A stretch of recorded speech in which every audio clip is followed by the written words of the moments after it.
Okay, so we'll continue from where we ended yesterday. Yesterday, our last topic was the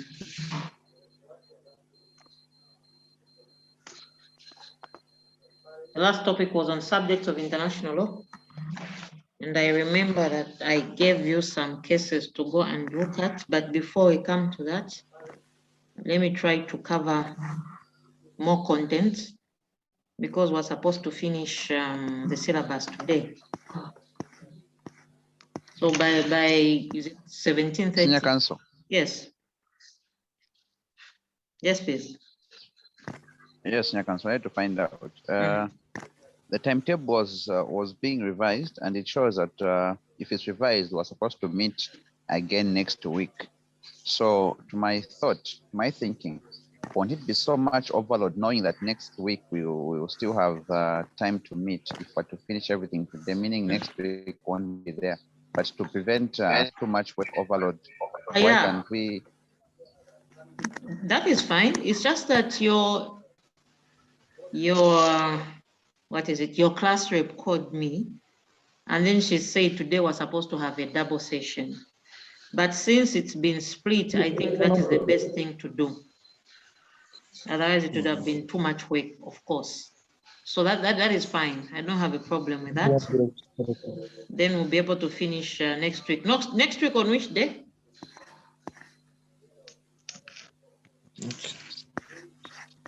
What day next week? On a Tuesday. On a Tuesday, we can meet because we had the meeting. So meaning even next week on Tuesday, we can have it during the time we had one yesterday. If not a Tuesday, on a Wednesday like today, on that particular day. No, okay, there's no problem. We'll be able to do that. Thank you very much for that. I think we're just supposed to sort out the one for human rights. I think we just have to agree on the human rights session as to when we're going to have it, because there's one for Saturday, and then the one tomorrow, I think is clashing with my other class. So I don't know what we'll do there. But possibly maybe I should take human rights tomorrow since I missed the session last week, but we'll still need a third one apart from tomorrow's and the one on Saturday.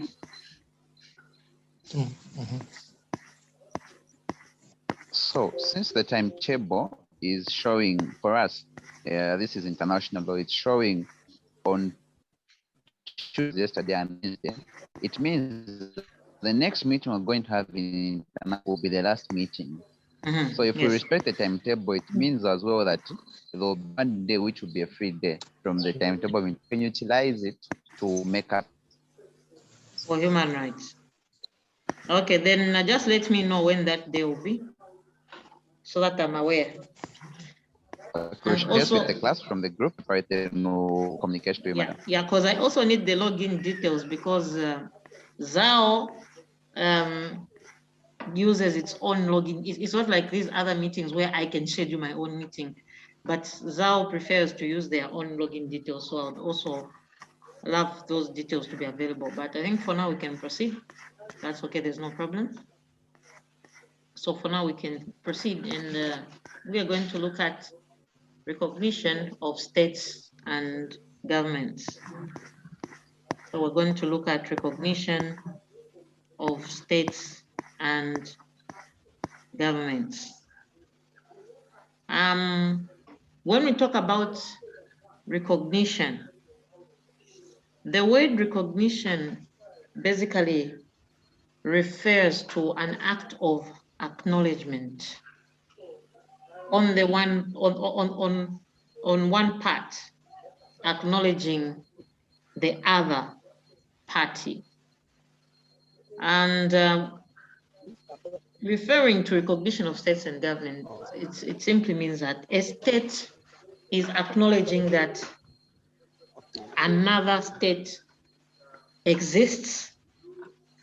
One state also acknowledging the fact that maybe another state as well as government exists.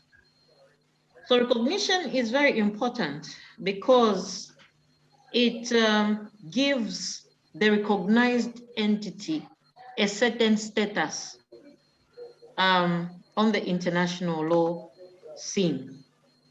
So it simply means that as an entity, if you have not been recognized, it may be a challenge when it comes to engaging in international relations because you are not recognized. This is why, even when you are carrying on your studies, you will definitely go for an institution which you know that after getting your credentials will be recognized. So even as a state, if there is no recognition to that effect, you will be very limited in terms of the activity that you can actually engage in. It becomes a bit of a challenge. So the two must be distinguished when we talk about recognition of states and recognition of government. When we're looking at subjects of international law yesterday, we mentioned the main characteristics that must be present for a particular entity to be recognized as a state. And it means, therefore, that before one state recognizes the other, it must take into account as to whether that particular state possesses the requisite elements for it to be formally recognized. However, when we talk about recognition of governments, it simply means that a state can be recognized quite all right, but the body in control, is it one body which, as a state,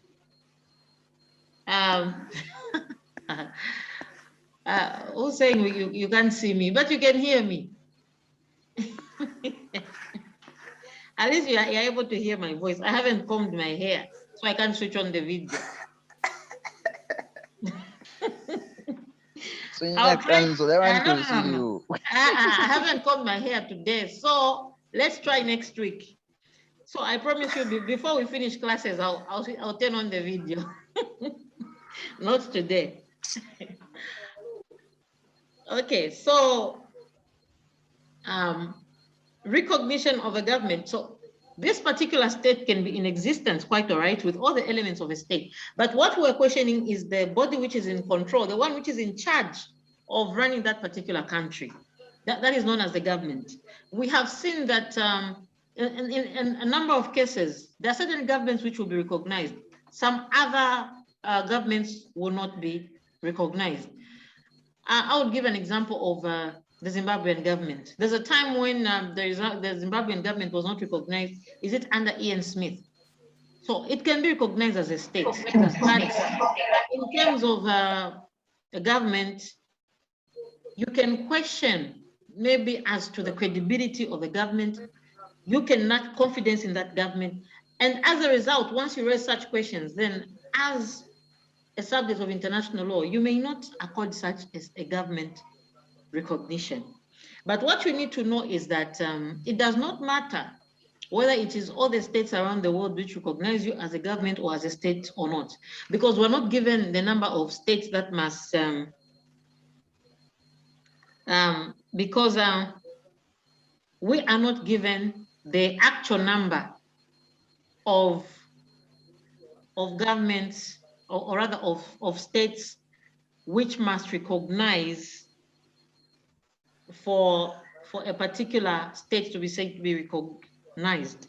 So what I mean is that we're not given a minimum number, for example, to say 10 states or 5 states must formally recognize entity B as either a state or as a government for it to be given that status. So as long as we have a reasonable number of states which are recognizing that state as a state at international law level, which are recognizing that government as a government at international law level, that suffices.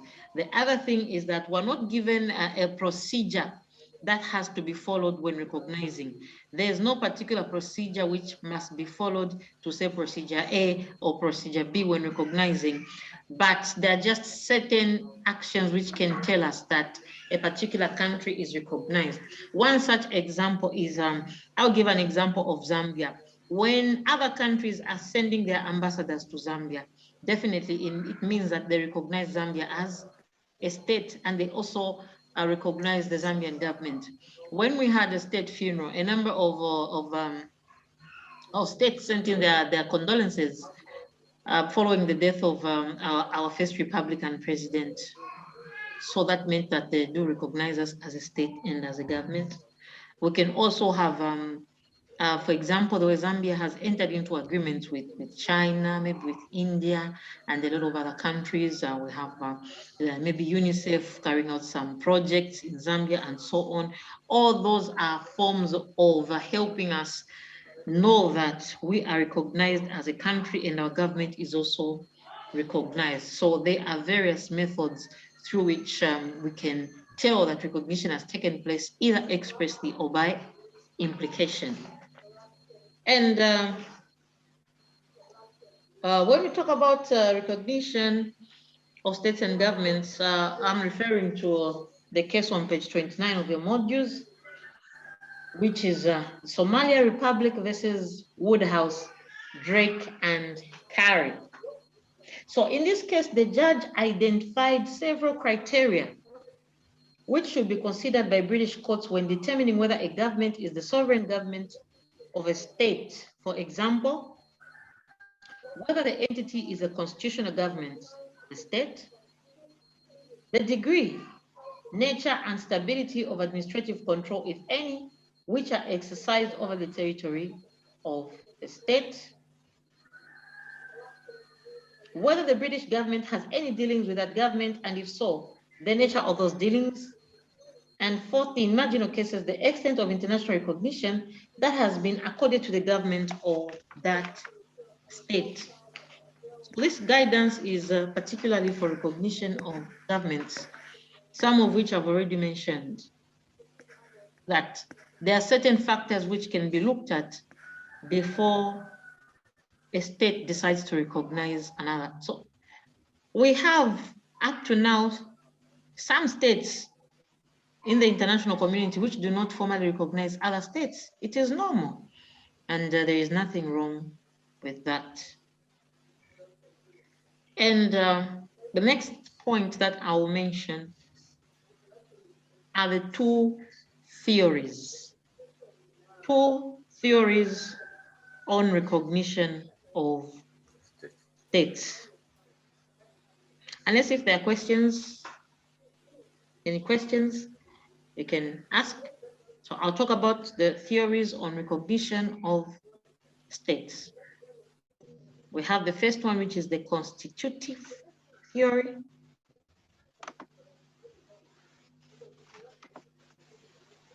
So we have Senior counsel, just me. Okay. Yes, please. The ones looking at, you said the what? Theories of state recognition, is it? Yes. Theories of recognition of states. All right, let me just type. I'm trying to type something. I'm typing.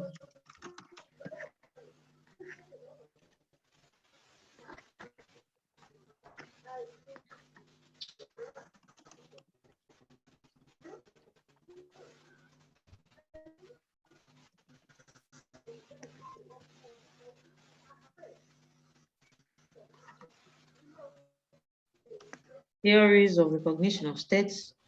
So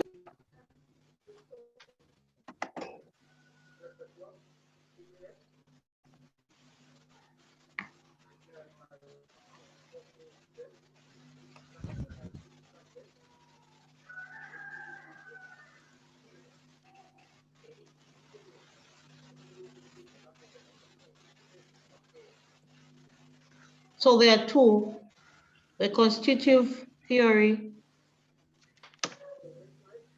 and declarative declaratory theory.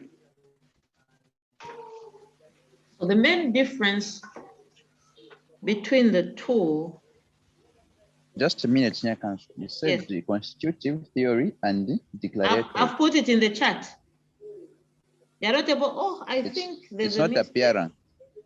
There's a mistake. It's just being sent to one person, Victoria. Oh. I don't know how. So let me, okay, no, let me you retype. select just on the chat there.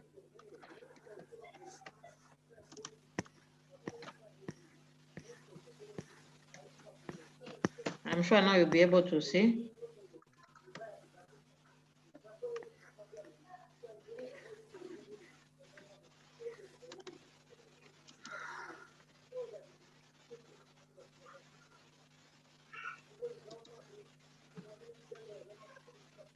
You're able to see now? Yes, it's showing now. Okay.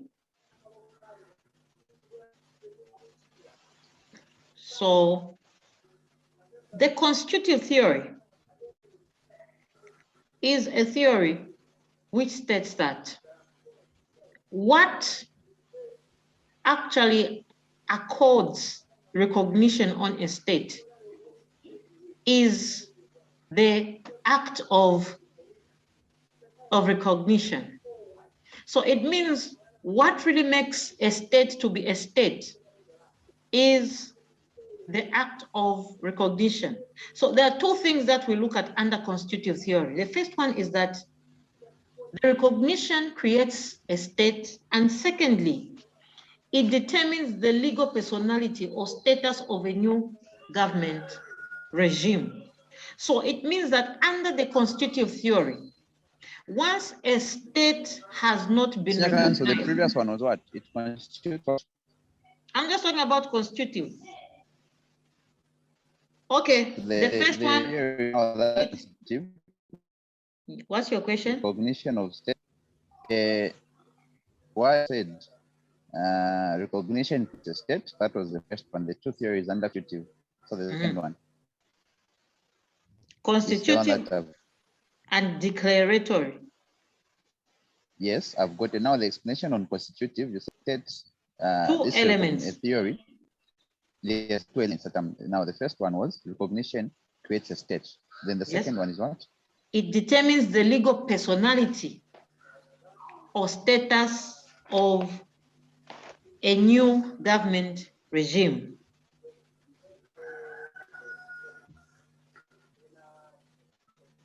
Thank you.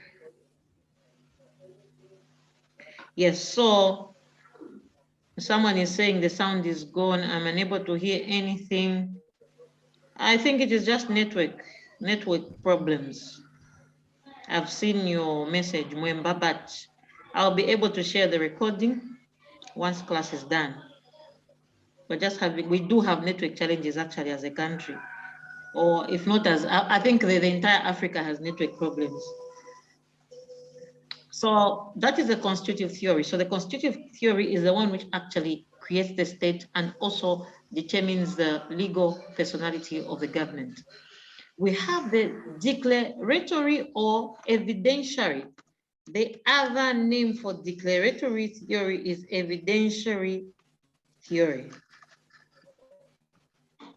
And this theory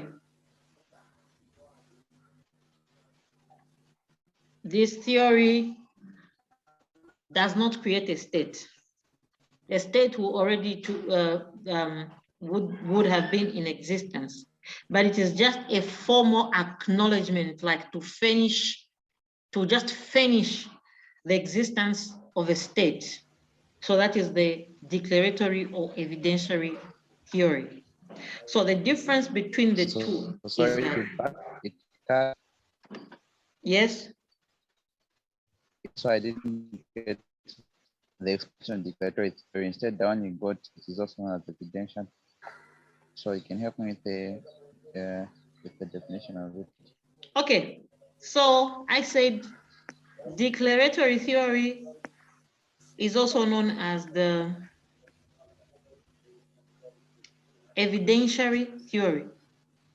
So the evidentiary theory or declaratory theory does not constitute a state, like under the constitutive theory. It does not create a state.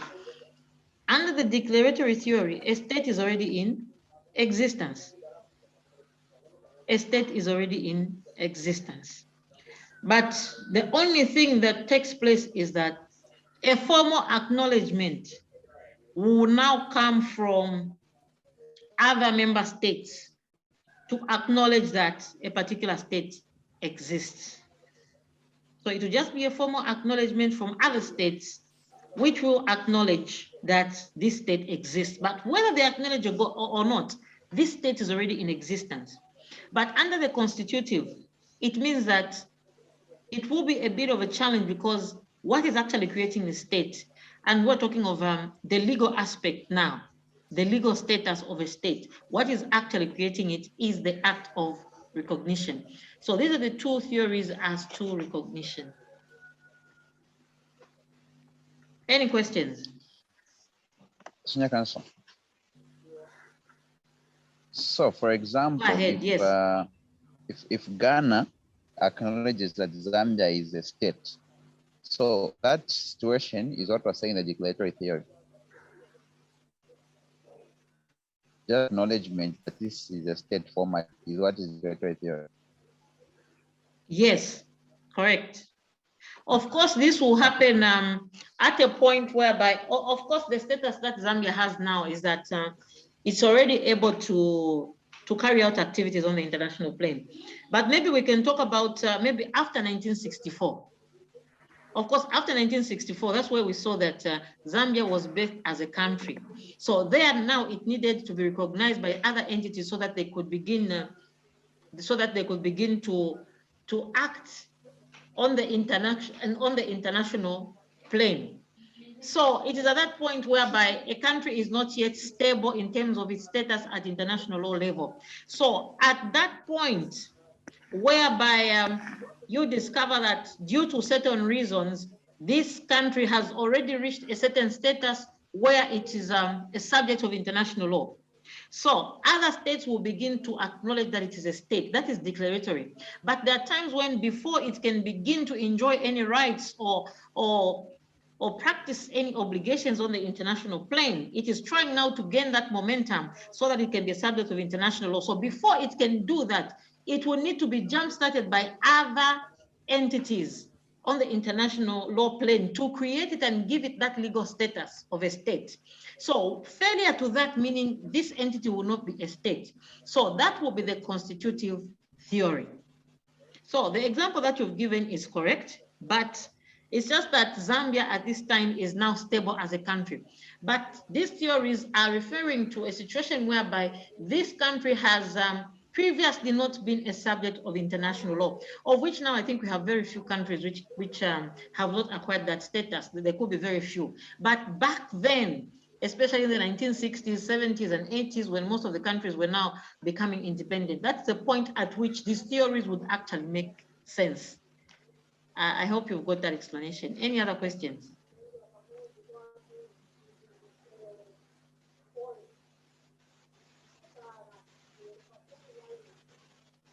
Any other questions? If there are no questions, then we're going to proceed to look at whether or not there's a duty to recognize. So there is no duty to recognize, actually. All states are at liberty to either recognize some states or not recognize them. Just give me 1 minute.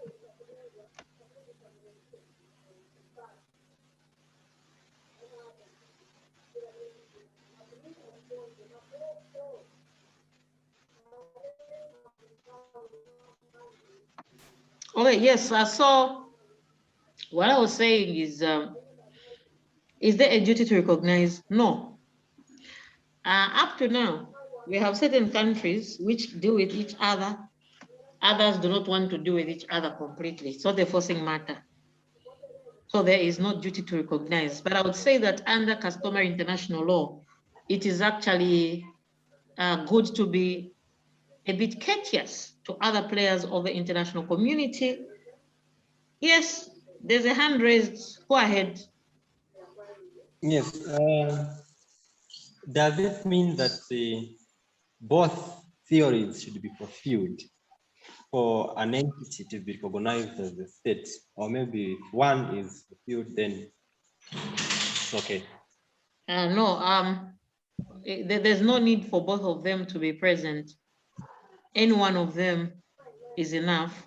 And the question is, how will we know which theory applies in a given situation? So I would say we can only be able to determine like which theory will apply under certain circumstances after looking at the prevailing situation. That is what will help us determine which theory applies. I think you agree with me that even, for example, with the rules of interpretation, you can look at the literal rule, the golden rule, and so on. So what helps us determine which rule to apply is perhaps the circumstances of a particular case and so on.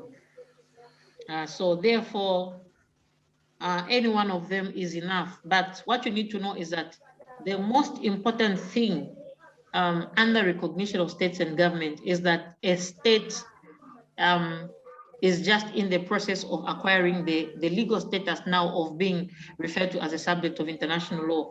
And I think I mentioned some of the benefits of a subject of international law, which each state must have. Because if we have to function in the international community, we need to be free to transact with any country within Africa, in Europe, in America, and anywhere else. So recognition is very, very important for each and every state and government. So we have some states which are recognized quite all right, but the challenge comes in with the government. For example, after Robert Mugabe left office, what happened is that there was an interim government which was appointed to act. Now the question is, was that government constitutional or not? So it meant that some countries in the world recognized it as a government, while some didn't.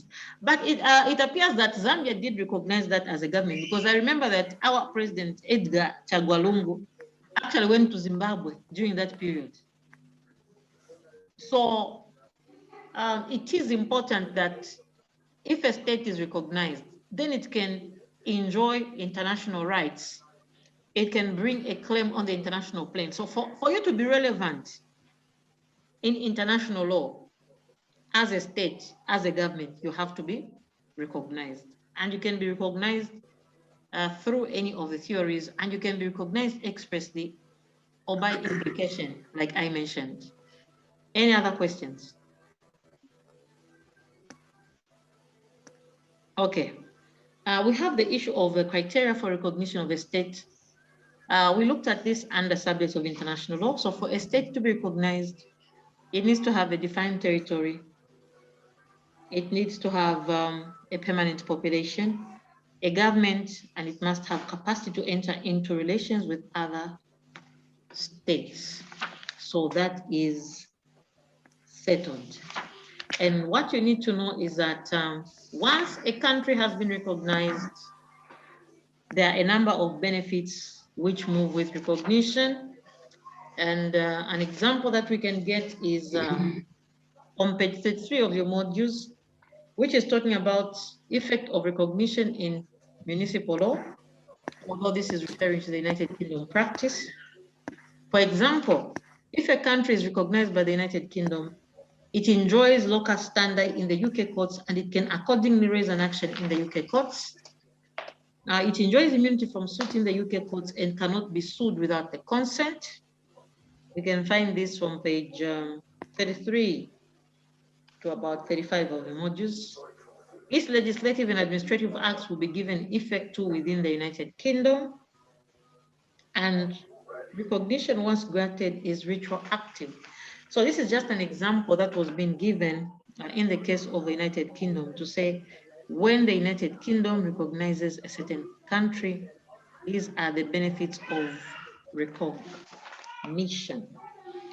And effect of non-recognition, like I have mentioned, simply means that you will not be able to deal with a particular state that does not recognize you.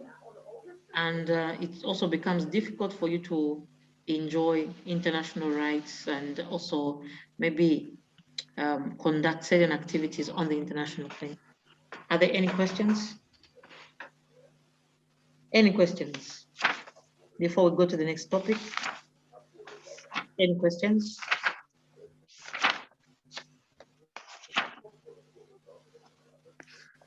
No questions, all right. We're going to Unit 6. We're going to look at Unit 6.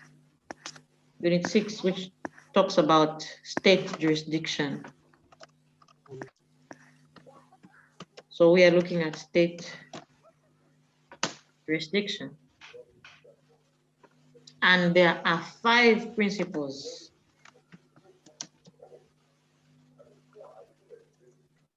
of state jurisdiction.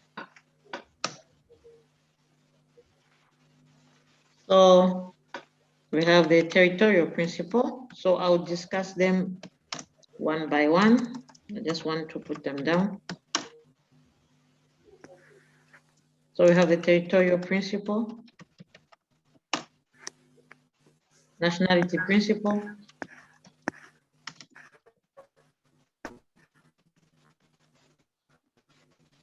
protective or security principle,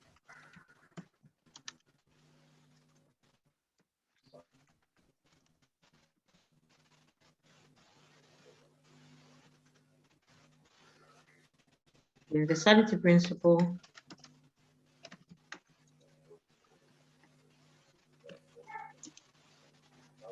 and passive personality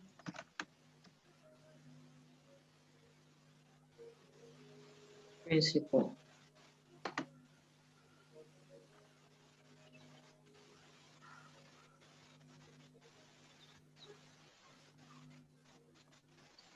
All right.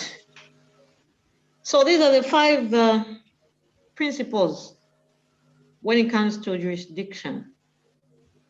What does the word jurisdiction mean? What does the word jurisdiction mean? What is jurisdiction? Senior counsel, it means the power or the extent to which power can be exercised. Correct. So now this is talking about a situation whereby we have, oh yes, there's a hand up, Mwemba Beauty. Mwemba Beauty, your hand is up. Actually, yeah, I wanted to find out if at all the international law does not recognize that, okay, it used to recognize first and then do some circumstances or some actions in that particular sense of the international law. Does that state, can that state still participate in international transactions? Okay. What will happen is that a state, even if it may not be recognized by other entities, can participate in a number of international activities. But there's one thing that we need to bear in mind. And this particular thing is that looking at what particular dealings you're talking about is what matters. Okay, we've seen situations whereby Zambia, quite all right, has dealings with China because we have good relations with China. Zambia can have dealings with maybe Zimbabwe because we have a good standing with Zimbabwe. But what you need to know is that we may not have these good relations with all states around the world. So as a result of that, it will affect our interactions with those particular states. But the requirement at international law level is that, of course, they may not dictate to say, let 100 states recognize Zambia. No. But in this case, we'll use a reasonable number of states, and also it matters who recognizes you. I think you understand what I'm talking about. We'll just look at a reasonable number of states that have recognized you as an entity, And also it matters maybe the caliber of these states that have recognized you. Hence, it will be sufficient to say that you have been duly recognized as a state. But however, this is just a fact. If you look at Zambia and maybe, is it Iraq? Zambia, I think, has good, the time, I think the time before this Gaddafi died, Zambia did have relations with Libya, and Gaddafi came to Zambia, I think, once or so. But if I can say, for example, Iraq, maybe the time of Saddam Hussein and Kaunda, there we had good relations. But there's this country that I'm looking for. Which country does Bin Laden come from? Okay, there are just certain countries where you discover that Zambia may not have very, very good relations with them, which means it will limit our level of interaction. So what you need to know is that the international community is very big. So within the international community, we'll have certain countries which have strong ties and some will not have ties at all. If I'm not mistaken, there's one of the countries, is it Egypt or so, which is not a member of the United Nations. No one can punish them. Why? Because they are a sovereign state and they can decide which organization to belong to or not. They can decide which country to deal with or not. But what you need to know is that if you are not in good standing with a certain country, we don't expect you as an entity to have much interaction, which I would say could be unfortunate. So each country must come up with a deliberate policy to try, and we're talking about foreign policy because this is international law. So they have to make their climate conducive for other countries to feel attracted to go to them. And hence like that, you'll be able to do it with each other. So far, I think Zambia hasn't got very, very good relations with the Arabic countries. They are there, but to a limited extent. You will not see much interaction with some of these countries, especially in the Middle East. Not that we're enemies, but it's just that the level of interaction and maybe how much exposure we've had to each other for us to be able to deal with each other. So I would say that is the nature of relations that we have at international law level. This is why when I introduced the course yesterday, I mentioned to say some people say this is not a proper branch of law. Well, because it could be somehow loosely regulated in the sense that it operates more with the willingness and cooperation that states are able to give effect to it. So I think that's how I can explain recognition and how it can limit or amplify your interactions on the international plane. Any other questions? Okay, if there are no other questions. One last question. Yes, please go ahead. In a situation where, for example, let's take like maybe Zambia for a certain supply, and then because of certain issues that they have, Zimbabwe withdraws from supplying. Because they belong to the same international community, can Zambia go to the International Court of Justice? Zimbabwe, or it can? All right. I explained yesterday concerning dispute resolution to say it is not in the interest of international law to go to the International Court of Justice directly. So it is advisable that if there's an issue between two states, they try to settle their dispute amicably. They try to solve their disputes using pacific means. This is the last topic that we'll be looking at. I think that is Unit 10. Meaning they should opt for out-of-court methods, good offices, reconciliation, negotiation, arbitration, mediation. So those are the methods that are recommended. But however, in the event that you still aggrieved, feel aggrieved, even up to the point where perhaps you've tried to settle this dispute out of court, then the International Court of Justice is there. But you need to understand the jurisdiction of the International Court of Justice, that it depends also on the willingness of the parties as to whether it will be binding or not. You can ask for an advisory opinion, or you can ask for a judgment, but before this judgment can be binding, there has to be an optional jurisdiction clause where you can consent to be bound by the decisions of the International Court of Justice. But above all, I would say the ICJ must be used under very limited circumstances. Why? To preserve relations between states. Any other questions? Are there any other questions? Any other questions? No questions. All right. So we will start with the territorial principle. The territorial principle is a principle which states that if an act is committed within the territory of a certain state, then that state will exercise jurisdiction. Yesterday, we were looking at the elements of a state. I think I clearly explained what a territory is. So therefore, if an act is committed within the territory of Zambia, Zambia will exercise jurisdiction as a state. And under the territorial principle, there are two things which we need to remember. There's the subjective territorial principle and the objective territorial principle. We have the subjective territorial principle and the objective territorial principle. So the main difference between the two is that, just so for example, is at the border, a person is at the border between Zambia and Zimbabwe. So this person is in Zambia and fires a shot which injures a person in Zimbabwe. It means that the place where this gun was fired, which is Zambia, the subjective territorial principle will apply. And the place where the injury was sustained, which is Zimbabwe, there the objective territorial principle will apply. So in short, the subjective territorial principle applies where the wrong was committed, and the objective territorial principle is where the injury was sustained or the forum of injury.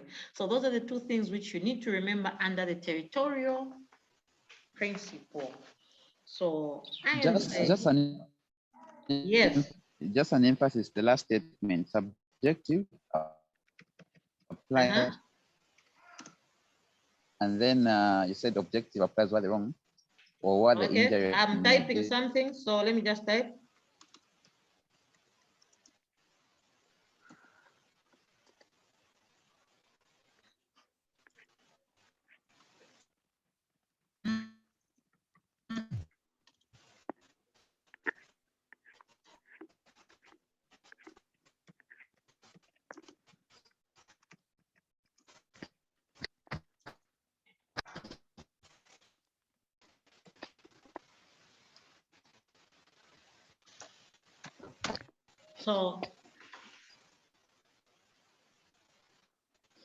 So I think that's what I was trying to explain under the territorial principle.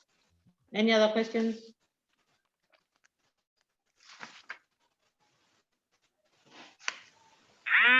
No questions. All right.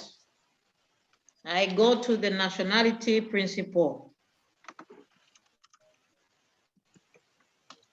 Senior counsel. Before the nationality council.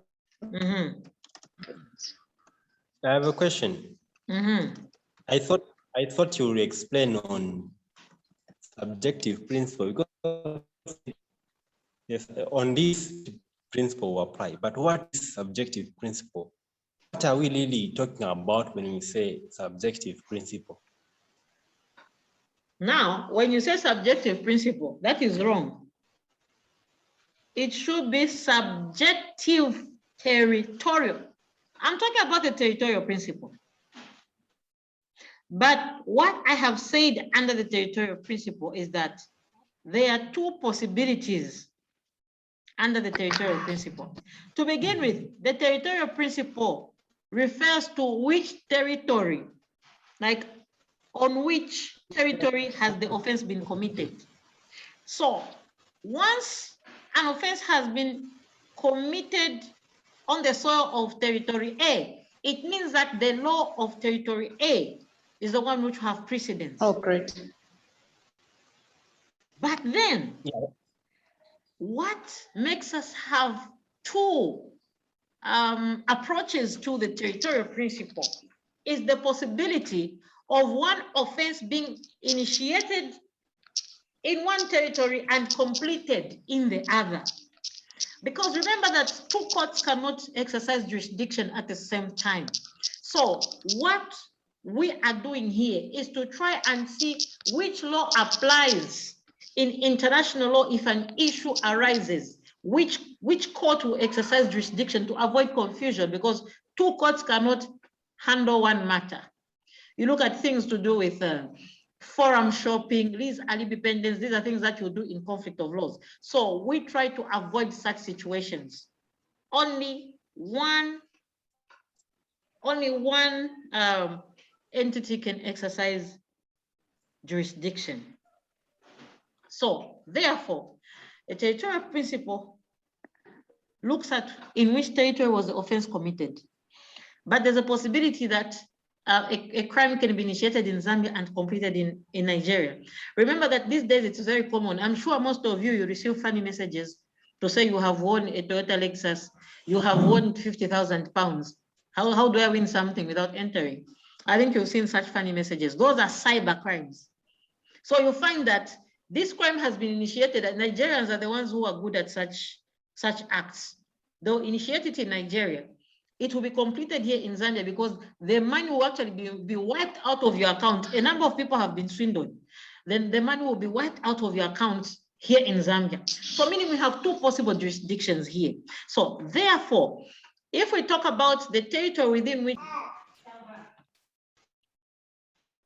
all right, that's just the internet. Don't worry, I'll continue. And as I was saying, on the nationality principle, to say if this offense has been initiated in Nigeria, completed here in Zambia, there are two possible countries which can handle this case because they are sharing commission of the offense within their territories. Beauty, I'll come to you within the next few seconds.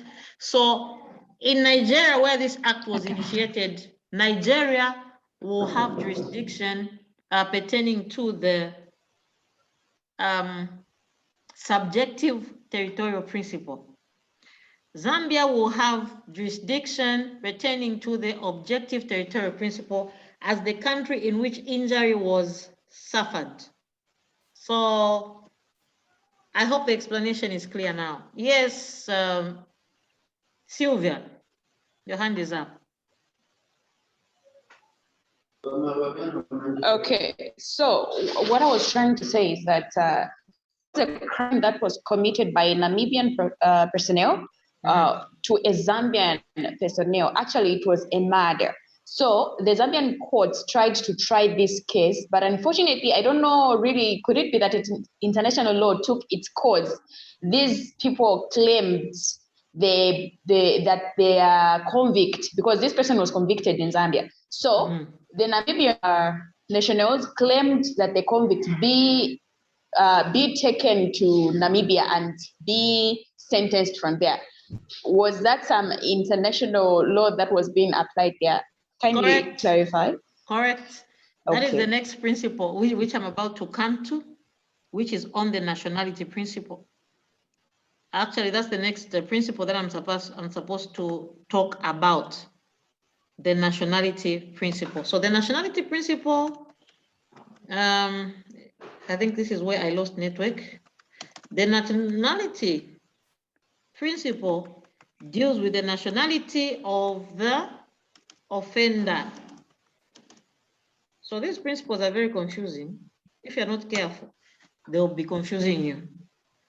No, this message is going direct to Veronica. Let me send to everyone. So, nationality principle.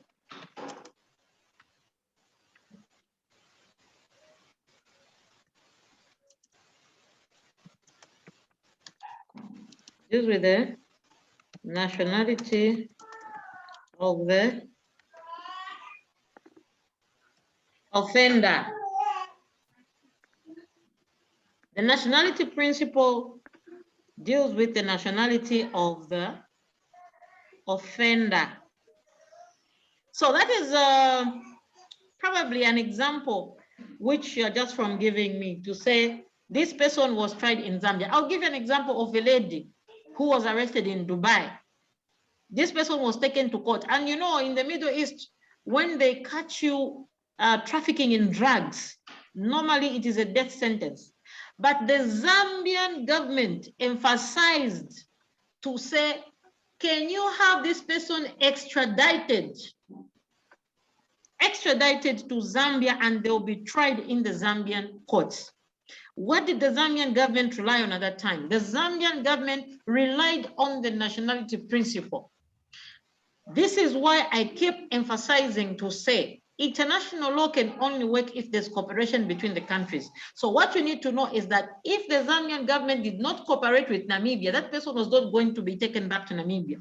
So the Dubaian government actually agreed to have that Zambian lady extradited to Zambia, and the lady was tried here in Zambia. Of course, we have officers responsible for that, DPP's office and other officers which will be in charge of conducting such activities. So the nationality principle, due to the nationality of the offender, and certain offenses like drug trafficking, treason.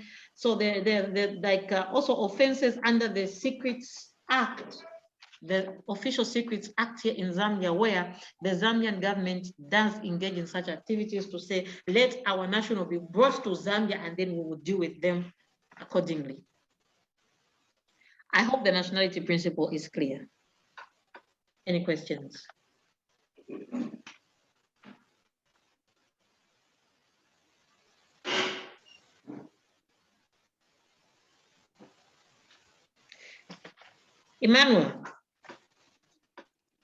Emmanuel, your hand is up. Father. Go ahead.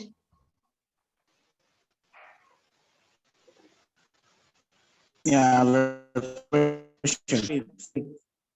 Yeah, we are going to adopt nationality principle or not? Sorry?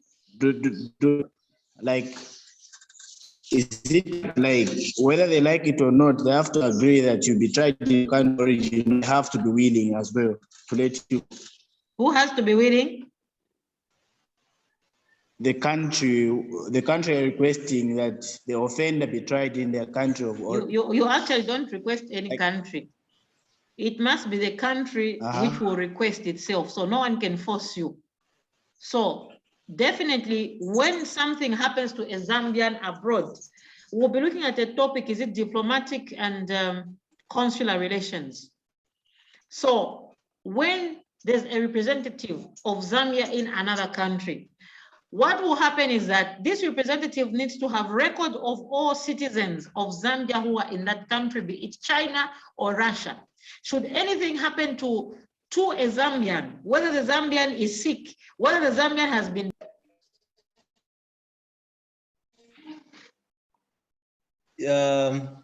has two sub-principles. There is subjective territorial principle and the other.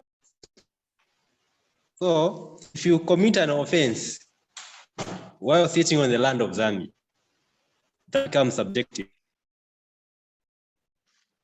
Yes. On its land will judge you. Okay. But when you use subjective, where that